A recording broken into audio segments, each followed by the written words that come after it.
السلام علیکم دوستو، آج میں آپ کو بتاؤں گا شیخ چلی کی کہانی۔ شیخ چلی ایک مشہور آدمی گزرا ہے جس کی بے وقوفی کی کہانیاں تو سب نے سنی ہوں گی، جن میں سے ایک کہانی یہ ہے۔ ایک دن شیخ چلی بازار میں جا رہا تھا۔ کسی سپاہی نے تیل کا کپا خریدا اور اسے بلا کر کہا، ارے میاں، یہ کپا اٹھا کر ہمارے گھر تک لے چلو، 2 آنے مزدوری دوں گا۔ شیخ چلی نے بہت اچھا کہہ کر کپا تو سر پر اٹھا لیا اور دل ہی دل میں خیالی پلاؤ پکانا شروع کر دیا کہ 2 آنے ملیں گے تو 1 آنے سے مرغی خریدوں گا، اور پھر اس کے انڈوں سے بہت سے بچے نکلیں گے، پھر انہیں بیچ کر 1 بکری لے لوں گا، اسی کے بچے بڑھتے بڑھتے بہت سے ہو جائیں گے اور انہیں بیچ کر 1 بھینس خرید لوں گا اور کچھ زمین بھی ساتھ میں خرید لوں گا۔ اتنے میں بیاہ ہو کر کئی بال بچے بھی ہو جائیں گے۔ جب کھیت پر سے بھینس کے لیے چارے کا گٹھا سر پر اٹھا کر گھر میں آیا کروں گا تو بچے ٹانگوں سے چمٹ جائیں گے کہ ابا آئے، ابا آئے۔ میں جھرک کر ہٹو ہٹو کہتا ہوا گٹھا زمین پر پٹک دوں گا۔ یہ خیال آتے ہی شیخ نے تیل کے کپے کو چارے کا گٹھا سمجھ کر زمین پر دے مارا اور سارے کا سارا تیل زمین پر الٹ دیا۔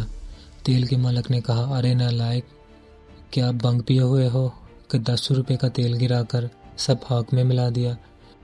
شیخ چلی نے جواب دیا، تم تو 10 ہی روپے کو روتے رہو، میرا سارا کنبے کا کنبہ غارت ہو گیا ہے۔ اسی کے ساتھ میں آپ کو ایک اور اچھی سی کہانی سناتا ہوں، اچھا لباس اور اچھا شکار۔ ایک شہزادے کو اچھی پوشاک پہننے کا اتنا شوق تھا کہ ہر روز قسم قسم کے لباس بنواتا اور طرح طرح کی پوشاکیں پہننے ہر وقت سیر و شکار میں لگا رہتا۔ ایک دن باپ نے فرمایا، بیٹا، تم شہزادے ہو، تمہیں ایسا لباس پہننا چاہیے جو دوسروں کو آسانی سے مل نہ سکے۔